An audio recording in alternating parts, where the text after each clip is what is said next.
Today we shall discuss about physiology of stomata.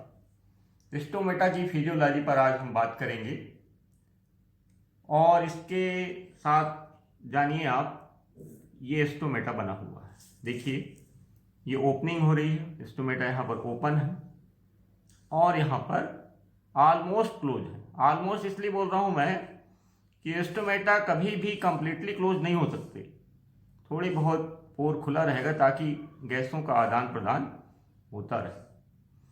ये ध्यान देंगे कि मोस्टली जो स्टोमेटा होते हैं दे आर फोटो एक्टिव, मतलब इन प्रेजेंस ऑफ लाइट में दिन को ओपन होते हैं और रात को ये बंद रहते हैं because there is no light. पर कुछ ऐसे भी प्लांट्स हैं जैसे CAM प्लांट्स जिनमें क्रैसुलेशन एसिड मेटाबॉलिज्म पाई जाती है और डेजर्ट एरिया में रहने के कारण पानी की कमी को बियर करने के लिए वो अपने स्टोमेटा दिन को क्लोज कर लेते हैं और रात को ओपन रहता है ताकि रात को कार्बन डाइऑक्साइड आए और उसको स्टोर करें और दिन को जब लाइट पड़ती है तब उसका फिक्सेशन करें, रिडक्शन करें, भोजन बनाएं।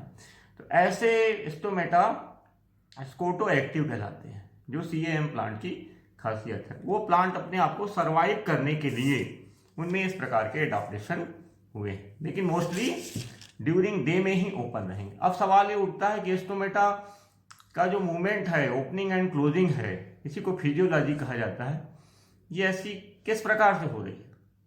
तो इसके लिए सबसे इम्पॉर्टेंट जो थ्योरी है, जो बहुत सपोर्ट किया गया जिसको सभी लोगों ने, वो है प्रोटॉन ट्रांसपोर्ट थ्योरी।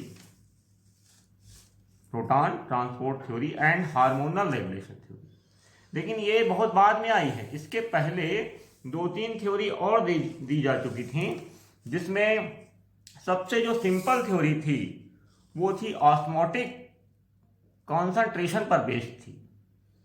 शुरुआत में जब स्टोमेटा के बारे में लोगों ने जानकारी हासिल की तो उन्होंने बताया कि स्टोमेटा में जो गार्ड सेल हैं उनके अंदर जब फोटोसिंथेसिस होती है, इनमें क्लोरोप्लास्ट पाया जाता है, तो फोटोसिंथेसिस जब होती है दिन को तो यहाँ पर ऑस्मोटिक कॉन्सेंट्रेशन बढ़ जाता है और जब ऑस्मोटिक कॉन्सेंट्रेशन बढ़ जाता है तो आसपास की जो सेल्स हैं, सब्सिडरी सेल्स, वहाँ से क्योंकि वहाँ का ऑस्मोटिक कॉन्सेंट्रेशन या ऑस्मोटिक पोटेंशियल क्या रहता है, लो रहता है, इसलिए from the lower osmotic pressure या लोअर ऑस्मोटिक पोटेंशियल वाटर का मूवमेंट सब्सिडरी सेल से कहाँ होता है, गार्ड सेल में, और गार्ड सेल फिर टर्जिट हो जाती है। देखिए टर्जिट हो गई, गार्ड सेल जैसे टर्जिट होंगी तो स्टोमेटा का जो पोर है वो वाइड हो जाएगा, खुल जाएगा। रात को जस्ट उल्टा होता था, रात को जो फोटोसिंथेसिस होना नहीं है और जो आपका शुगर है वो स्टार्च में बदल जाती है, तो रात को इनसॉल्युबल स्टार्च वाटर में इनसॉल्युबल है तो पानी की ज़्यादा, वाटर यहाँ ज़्यादा हो जाता है, ऑस्मोटिक प्रेशर इसका लो हो जाता है और बाहर का हाई हो जाता है, तो पानी बाहर चला जाता है, एक ऑस्मोसिस हो जाता है, जिसके चलते गार्ड सेल क्या हो जाती हैं, फ्लैसिड हो जाती हैं। यहाँ टर्जिट हुई थी, यहाँ पर फ्लैसिड हुई थी। तो ये एक सामान्य सिद्धांत था कि फोटोसिंथेटिकली बेस्ड था, अभी भी वही है, लेकिन ये शुगर स्टार्च थ्योरी के आधार पर बताया गया था, ऑस्मोटिक थ्योरी के साथ। तो इसके लिए आप ये समझिए, सबसे पहले तो ये समझिए, चाहे कोई भी हो, किसी प्रकार का भी अपने को थ्योरी पढ़ना हो, उसके लिए ये जरूरी है जानना कि स्टोमेटा ओपनिंग और क्लोजिंग के लिए सबसे इंपॉर्टेंट जो चीज़ है वो है ऑस्मोटिक फ्लो ऑफ वाटर। पानी का जो फ्लो होता है, इस मूवमेंट को आप लोग अच्छे से समझिए। हालांकि इसमें लिखने की जरूरत नहीं है, पर चूंकि बच्चों का कॉन्सेप्ट क्लियर नहीं हो पाता, मैंने देखा है कई सालों से कि वो रटते हैं और सोचते हैं स्टोमेटा खुल गया, बंद हो गया, फिर कंफ्यूज हो जाते हैं, गलत सलत लिख के आ जाते हैं। तो यहाँ पर उनको ये सिद्धांत ऑस्मोटिक फ्लो का बिल्कुल जानना चाहिए कि हमेशा पानी का जो मूवमेंट होगा वो from the lower osmotic pressure to higher osmotic pressure होगा, या इसी को बोल सकते हो lower osmotic potential to higher osmotic potential होगा, और you can say lower solute concentration to higher solute concentration की होगा, ये ध्यान देंगे। और दूसरी चीज, दूसरे शब्दों में कह सकते हैं lower concentration of solution to higher concentration of solution की ओर पानी का मूवमेंट होगा। क्योंकि होता क्या है, मूवमेंट केवल सॉल्वेंट का होता है, सॉल्वेंट मतलब पानी का मूवमेंट होता है। तो पानी हमेशा ध्यान रखना हायर कॉन्सेंट्रेशन से लोअर कॉन्सेंट्रेशन की ओर मूव करेगी, जहां पानी अधिक है वहां से कम की ओर जाएगा, ध्यान रहे। और इन केसों में भी पानी का ही मूवमेंट हो रहा है। और सबसे बड़ी बात यह है कि लोअर डीपीडी से, फ्रॉम दी लोअर डीपीडी वाले रीजन से हायर डीपीडी वाले रीजन की ओर पानी का मूवमेंट होता है। लोअर डीपीडी का मतलब डिफ्यूजन प्रेशर डेफिसिट, विसरण दबाव में जो कमी होगी, जहां पर कम कमी होगी वहां से ज्यादा कमी वाले स्थान में पानी जाएगा। लास्ट में बोल सकते हो कि पानी का जो मूवमेंट है from higher water potential to lower water potential की ओर होगा, मतलब जिधर पानी ज्यादा है वहीं से पानी कम की ओर जाएगी। यदि ये समझ में आ गया तब आगे समझ में आए, that is called osmotic flow of water. तो जब दिन की बात होती है तो दिन को गार्ड सेल में सपोर्टिंग सेल से पानी जा रहा है, ध्यान रहे, यहां समझ लो। गार्ड सेल में जैसे पानी पहुंचेगा तो गार्ड सेल क्या हो जाएंगी, टर्जिट हो जाएगी। ये देखिए टर्जिट हो गई, खुल गई, और टर्जिट होंगी तो स्टोमेटा खुल जाएगा, ओपन हो जाएगा। और रात को क्या होगा, उल्टा होगा, गार्ड सेल से सपोर्टिंग सेल की ओर पानी जाएगा। क्यों जाएगा हम बाद में बताएंगे। तो जब यहां से यहां निकल जाएगा पानी तो गार्ड सेल क्या हो जाएंगी, फ्लैसिड हो जाएंगी। देखिए फ्लैसिड हो गई, that's why stomata is becoming close होने लगा। ठीक है, अब इसके बाद अपन सबसे पहले इस थ्योरी में आते हैं जो यहां बताई गई है, starch sugar hypothesis, conversion hypothesis, मतलब स्टार्च से शुगर और शुगर से स्टार्च बन रहा है। दिन की बात देखिए सबसे पहले, तो दिन को क्या होता है, स्टार्च जो है वो कन्वर्ट होता है ग्लूकोज 1 फास्फेट में, इसमें ग्लूकोज 1 फास्फेट में, जबकि पीएच ज्यादा है 7.0 है, और रात को वही ग्लूकोज 1 फास्फेट स्टार्च में कन्वर्ट हो जाता है पीएच 5.0 में। ऐसा क्यों होता है, ड्यूरिंग डे में सबसे बड़ी चीज होती है फोटोसिंथेसिस, ध्यान रहे दिन को ही फोटोसिंथेसिस होती है, इसलिए कॉन्सेंट्रेशन कार्बन डाइऑक्साइड का कम रहेगा, लो हो जाएगा। जब कार्बन डाइऑक्साइड का कॉन्सेंट्रेशन कम रहेगा तो पीएच बढ़ जाएगा, पीएच इंक्रीज्ड मतलब बढ़ गया, जो फेवर करता है एक विशेष एंजाइम को, दैट इज कॉल्ड फास्फोरिलेज एंजाइम। और यही फास्फोरिलेज एंजाइम स्टार्च को ग्लूकोज 1 फास्फेट में कन्वर्ट कर देता है। देखिए स्टार्च किस में कन्वर्ट हो गया, ग्लूकोज 1 फास्फेट में।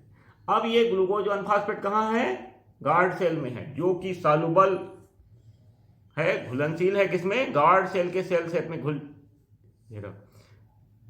सेल शेप में घुल जाएगा। अब रिजल्ट क्या आएगा, कॉन्सेंट्रेशन जो रहेगा गार्ड सेल का वो इंक्रीज हो जाएगा, बढ़ जाएगा। कौन सा कॉन्सेंट्रेशन, ऑस्मोटिक कॉन्सेंट्रेशन, क्योंकि जो गार्ड सेल में आपका शुगर है या ग्लूकोज 1 फास्फेट है वो कौन से घुल गया सेल शेप में, तो ऑस्मोटिक प्रेशर क्या हो गया या ऑस्मोटिक पोटेंशियल क्या हो गया, इंक्रीज हो गया, या इसी को सॉल्यूट पोटेंशियल भी कर सकते हो।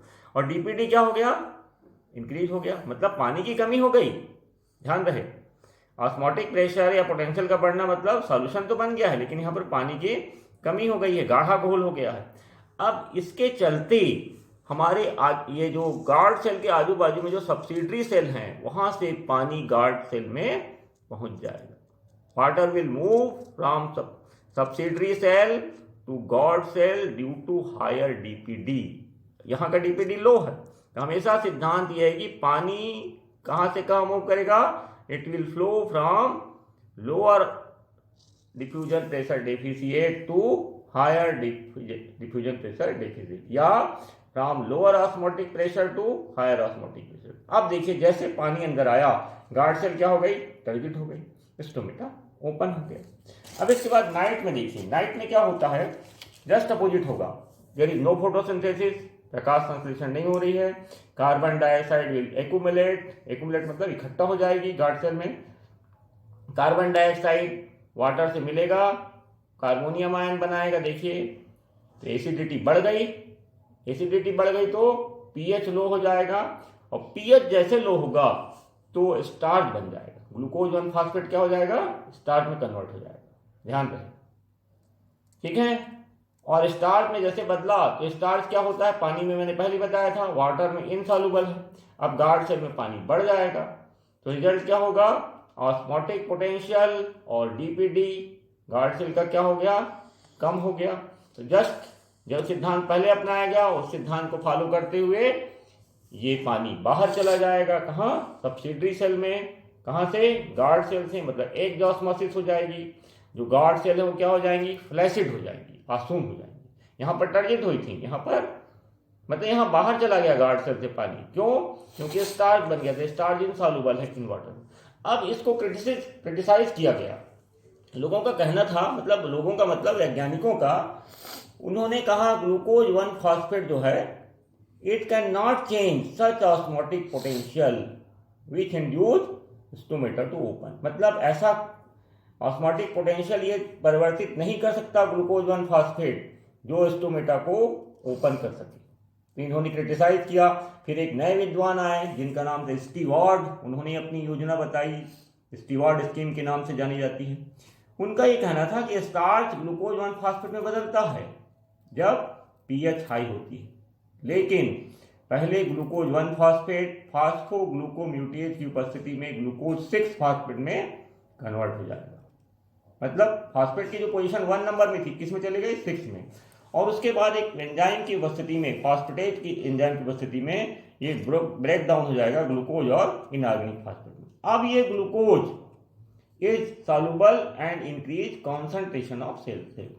उनका कहना ये था कि ग्लूकोज 1 फॉस्फेट की जगह ग्लूकोज ही सॉल्युबल होगी गार्ड सेल के सेल शेप में और उसके सेल शेप का कॉन्सेंट्रेशन को बढ़ा देगी, जिसके चलते पानी सब्सिडरी सेल से अंदर जाएगा और जो गार्ड सेल है वो टर्जिट हो जाएगी और स्टोमेटा ओपन हो जाएंगे। देखिए स्टोमेटा ओपन हो गए, लेकिन जब रात होगी तो यही ग्लूकोज इन रेस्पिरेशन तो होगा, इसमें ऑक्सीजन लेगा और एटीपी जनरेट करेगा, तो उस एटीपी को उपयोग करते हुए ग्लूकोज 1 फॉस्फेट में कन्वर्ट हो जाएगा। देखिए हो गया, रात आई और एटीपी लिया थ्रू रेस्पिरेशन, ग्लूकोज 1 फॉस्फेट बन गया और ये ग्लूकोज 1 फॉस्फेट क्योंकि रात को एसिडिटी बढ़ गई है, 5.0 हो गया पीएच लो हो गया, तो ये ग्लूकोज 1 फॉस्फेट इमीडिएट स्टार्च में बदल जाएगा और जैसे स्टार्च में बदला तो पानी बढ़ गया गार्ड सेल में, पानी बाहर आ जाएगा और जो गार्ड सेल है वो फ्लैसिड हो जाएंगी, स्टोमेटा क्या हो जाएगा, क्लोज हो जाएगा। तो थोड़ा सा उन्होंने अंतर बताया कि भाई ग्लूकोज 1 फॉस्फेट जो it is not responsible for such type of osmotic pressure और ओपनिंग दी स्टोमेटा, लेकिन इसलिए ग्लूकोज 1 फॉस्फेट को उन्होंने कहा पहले इसको टूटना पड़ेगा। लेकिन बाद में इनको भी क्रिटिसाइज किया गया। उनका ये कहना था कि ये जो थ्योरी है कि स्टार्च शुगर में बदले, inter conversion theory is a slow process, बहुत धीरे प्रोसेस है ये, और which can not account for rapid stomatal movement, मतलब तेजी से यदि स्टोमेटा का मूवमेंट हो रहा है तो इतना टाइम नहीं रहता कि ग्लूकोज 1 फॉस्फेट पहले ग्लूकोज और इनऑर्गेनिक फॉस्फेट में बदले तब कहीं जाके स्टोमेटा खुले और बंद हो, इसलिए इसको भी क्रिटिसाइज किया गया।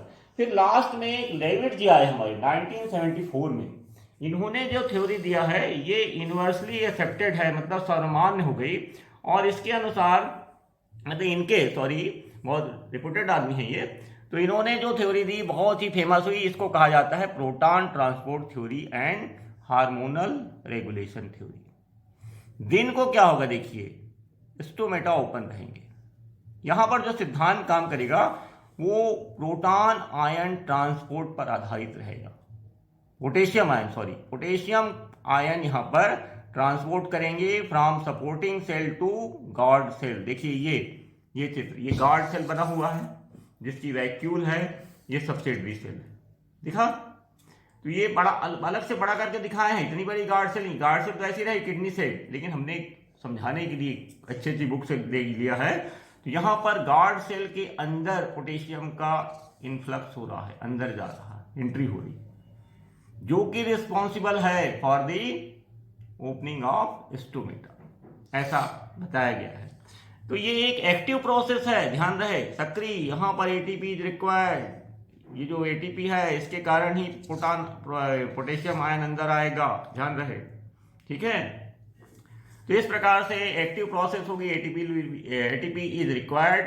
क्लोरोप्लास्ट में ध्यान दें, कि फोटोसिंथेसिस उसी प्रकार से होगा जैसा वहाँ बताया गया था। ग्लूकोज बनेगा, ग्लूकोज स्टार्च में कन्वर्ट होगा देखिए, और स्टार्च फिर ग्लाइकोलिसिस के माध्यम से पीईपी फास्फोइनॉल पायरुविक एसिड में कन्वर्ट हो जाएगा। देखिए हो रहा है, यहाँ पर भी लिख दिया गया है पीईपी में कन्वर्ट। और पीईपी कार्बन डाइऑक्साइड को लेगा, ऑक्जेलोएसिटिक एसिड बनेगा जो रिड्यूस हो जाएगा मैलिक एसिड। देखिए यहाँ पर भी हो रहा है, पीईपी कार्बन डाइऑक्साइड लेने के बाद मैलिक एसिड बना, और फिर मैलिक एसिड का डिसोसिएशन होगा मैलेट आयन और हाइड्रोजन आयन में इन गार्ड सेल में। गार्ड सेल के अंदर देखिए जो मैलिक एसिड बना है उसका डिसोसिएशन हो रहा है, मैलेट बन के अंदर चला गया, कहाँ पर, वैक्यूल में।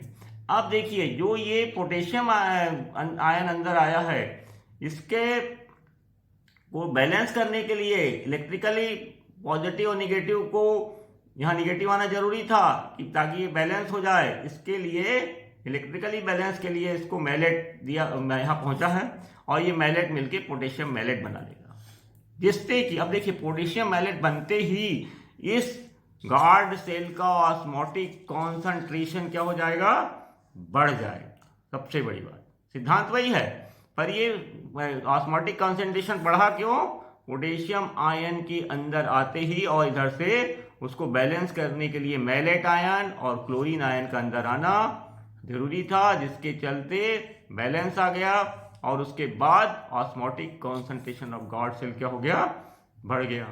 अब जैसे ही ऑस्मोटिक कॉन्सेंट्रेशन बढ़ जाएगा तो वही सिद्धांत लागू होगा ऑस्मोसिस का, कि यहाँ पर flow of water from subsidiary cell lower osmotic potential से हायर ऑस्मोटिक पोटेंशियल की ओर, या लोअर ऑस्मोटिक कॉन्सेंट्रेशन से हायर ऑस्मोटिक कॉन्सेंट्रेशन की ओर पानी जाएगा। तो पानी आ जाए, अब पूरा का पूरा वैक्यूल क्या हो जाएगी, पानी से भर जाएगी। तो जब भर जाएगी तो स्टोमेटा आपके टर्जिट हो जाएंगे। ये गार्ड सेल जैसे ही टर्जिट हुए देखिए, तो जो उसकी जो थिन वॉल है बाहर की, ये वाली आउटर वॉल, देखिए भाई बताना भूल गया था मैं, आउटर वॉल थिन है जो इलास्टिक होती है, खींचेगी उधर, और इनर वॉल जो है वो थिक होती है, तो वो स्लाइटली कनकेव हो जाएगी। आउटर वॉल एक्सटेंड होगी, फैलेगी, और इनर वॉल क्या हो जाएगी, कनकेव हो जाएगी। तो स्टोमेटा इस प्रकार से खुल जाएंगे। ये पोर देखिए वाइड हो गया है, चौड़ा हो गया, ठीक है। तो इस प्रकार से यहाँ पर जो फोर्स है एटीपी, जो एटीपी आ रही है, कहाँ से आ रही है बोलोगे, एक तो रेस्पिरेशन के थ्रू एटीपी आएगी, और चूंकि दिन को फोटोसिंथेसिस होती है, तो पढ़े हो आप लोग, फोटो फास्फोराइलेशन के माध्यम से एटीपी बनती थी, वो एटीपी यहाँ पर आएगी और वो प्रोटॉन पंप को ड्राइव करती है, ठीक है। ये ध्यान रखना है, बिकॉज एटीपी के द्वारा एनर्जेटिक एक्टिव प्रोसेस है ये। अब देखिए आयन का एक्सचेंज हो रहा है, एनर्जी आ रही है एटीपी के द्वारा, ये जो आयन का एक्सचेंज होता है इसके लिए एटीपी लगती है। प्रोटॉन आयन जो है वो फ्रॉम गार्ड सेल से सब्सिडरी सेल में जा रहे हैं, पोटेशियम आयन कहाँ जा रहे हैं, इनकी एंट्री फ्रॉम आपका सब्सिडरी सेल से गार्ड सेल में, और जो पोटेशियम आयन का इंटेक हो रहा है it is balanced by chlorine ion and transport of hydrogen ion from malic acid, देखिए, and by negative charge of malic acid, ये अंदर चला गया नेगेटिव चार्ज, तो इसको पॉजिटिव और नेगेटिव क्या कर दिया, इलेक्ट्रिकली बैलेंस कर दिया। तो कुल मिला के यहां पर अपन देख रहे हैं कि due to accumulation of potassium ion in guard cell, ठीक है, एंड क्लोराइड आयन, ठीक, इसके चलते यहाँ का ऑस्मोटिक पोटेंशियल या ऑस्मोटिक कॉन्सेंट्रेशन वो इंक्रीज हो गया है। और दूसरी सबसे बड़ी बात, इसका वाटर पोटेंशियल डिक्रीज हो जाता है।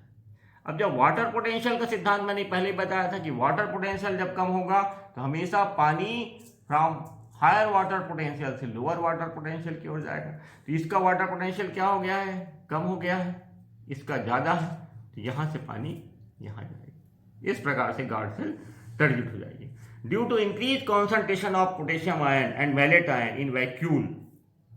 वही बात आ रही है, ऑस्मोटिक पोटेंशियल बढ़ गया, जिसका रिजल्ट क्या, एंड ऑस्मोसिस, मतलब पानी चला गया, और टीपी बढ़ गया, मतलब टर्गर प्रेशर बढ़ गया, गार्ड सेल क्या हो गई, टर्जिट हो गई, और पानी की एंट्री हो गई, जिससे कि वॉल, इनर वॉल में प्रेशर पड़ गया, और जिसके चलते कनकेव हो गए।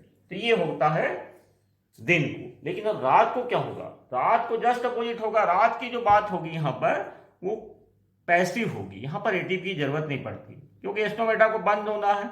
अब देखिए किसी को सुबह उठना है तो उसको एनर्जी चाहिए, सोने के लिए तो कोई एनर्जी नहीं चाहिए ना। वैसी स्थिति यहाँ पर स्टोमेटा को ओपन होना है, मतलब रात को कंप्लीट रूप से वो आराम करेगा तब तो दिन को खुलेगा। तो स्टोमेटा क्लोज हो गया, पैसिव है ये, कोई भी काम जिसमें कोई एनर्जी नहीं लग रही वो उसमें बंद ही होना है, मतलब पैसिव है। तो फोटोसिंथेसिस स्टॉप रहती है, रात को फोटोसिंथेसिस होती नहीं, because light is not photo, मतलब सन नहीं है। अब जब लाइट नहीं है तो कार्बन डाइऑक्साइड का कंसंट्रेशन इंक्रीज रहेगा, कहाँ पर, सब स्टोमेटल एक्टिविटी में, कैविटी में, सॉरी, जो सब स्टोमेटल कैविटी रहेगी उसमें कार्बन डाइऑक्साइड बढ़ जाएगी और रेस्पिरेशन लगातार हो ही रहा है, रेस्पिरेशन चलता रहता है, कंटिन्यू रहता है। और रेस्पिरेशन का मतलब ये नहीं है कि प्लांट ऑक्सीजन छोड़ते हैं, रेस्पिरेशन कोई भी जीव हो वो कार्बन डाइऑक्साइड ही छोड़ेगा, क्लियर होना चाहिए। अब ये बात अलग है कि प्लांट दिन को रेस्पिरेशन के द्वारा छोड़ी कार्बन डाइऑक्साइड का यूज फोटोसिंथेसिस में कर लेते हैं, ठीक है, लेकिन रात को कहाँ क्या करेंगे, कार्बन डाइऑक्साइड बढ़ जाएगी। तो अब क्या होगा कि जो एक्टिव ट्रांसपोर्ट हो रहा था पोटेशियम का, कहाँ पर, आपका गार्ड सेल में, वो सीज हो जाएगा, सीज माने रुक जाएगा। और अब रात को देखिए, रात को प्रॉब्लम ये रहती है कि ग्रोथ के इनहाइबिटर भी जागृत हो जाते हैं। ABA एब्सिबिक एसिड ग्रोथ इनहाइबिटर है, ये पोटेशियम अपटेक को इनहाइबिट करेगा, ठीक है। स्टोमेटा क्लोज होने के पीछे एक रीजन ये हार्मोनल रेगुलेशन, रात को ये हार्मोन जो है, खतरनाक हार्मोन जो है, जो कि ग्रोथ इनहाइबिटर हैं, ये जागरूक हो जाएंगे और ये इनहाइबिट करेंगे पोटेशियम अपटेक को। क्यों क्यों क्यों ऐसे जागृत हो जाएंगे, क्योंकि गार्ड सेल रात को एसिडिक हो गई, मैंने पहले बताया, मेलेट आयन का डिसोसिएशन जो हुआ था वो फिर से हाइड्रोजन आयन से जुड़ेंगे, मेलिक एसिड बन जाएगा, एसिड फिर बन गया, देखिए इधर भी एसिड बना, कार्बन डाइऑक्साइड और वाटर मिले, मतलब एसिड बढ़ रहा है। जब कार्ड सेल एसिडिक हो गई तो पीएच क्या हो जाएगा, लो हो जाएगा। लो हो जाएगा तो ये एक्टिवेट करेगा, जैसे एसिडिटी बढ़ती है तो ये ध्यान रखना, एसिडिटी बढ़े तो आपके जो ग्रोथ इनहाइबिटर है वो एक्टिवेट हो जाते हैं, और ग्रोथ इनहाइबिटर एक्टिवेट हो गए तो वो क्या करेंगे, पोटेशियम अपटेक को आने से रोक देंगे, जिसके चलते जितने भी पोटेशियम आयन हैं वो सब के सब गार्ड सेल से कहाँ चले जाएंगे, वापिस आ जाएंगे, कहाँ पर आ गए, इधर आ जाएंगे रात को, ठीक है। अब देखिए गार्ड सेल से सपोर्टिंग सेल या you can say subsidiary cell में पोटेशियम आयन वापिस आ गए। इसके चलते ऑस्मोटिक पोटेंशियल है गार्ड सेल का, वो अभी तक जो दिन को बढ़ गया था वो डिक्रीज हो जाएगा। अब जब ऑस्मोटिक पोटेंशियल डिक्रीज हो गया, मतलब वाटर पोटेंशियल क्या हो गया, हाई हो गया, पानी ज्यादा हो गया, तो पानी will move from guard cell to supporting cell, guard cell से बाहर आ जाएगा सपोर्टिंग सेल में, और देयर इज एक्सॉस्मोसिस, एक्सॉस्मोसिस हो गई, मतलब पानी बाहर आ गया। अब गार्ड सेल क्या हो जाएंगी, फ्लैसिड हो जाएंगी, देखिए फ्लैसिड हो गई, और फ्लैसिड होने के बाद जो प्रेशर पड़ रहा था वाल में वो रिलीज हो जाएगा, और वाल में प्रेशर जो रिलीज हुआ तो देखिए इस प्रकार से स्टोमेटा क्या हो गए, क्लोज हो गए, पास गार्ड सेल फ्लैसिड हो रही है, और ये फिर इसमें प्रेशर खत्म तो ये गार्ड सेल सिकुड़ रही है धीरे धीरे, अल्टीमेटली क्या हो जाएगी, क्लोज हो जाएगी।